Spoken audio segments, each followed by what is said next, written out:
صوت يا زملاء، صوت. تفضل.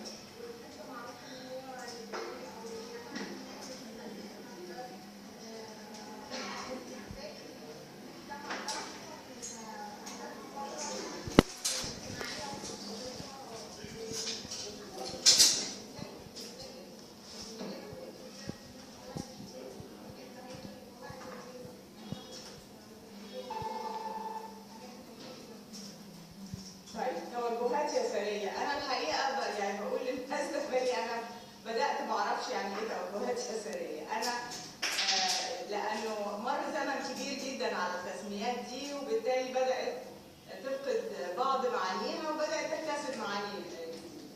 اعتقد ان احنا عاده بنسمي نفسنا داخل الحزب يسار وسط. بنجمع ما بين قضيه العداله الاجتماعيه اللي هي النهارده كل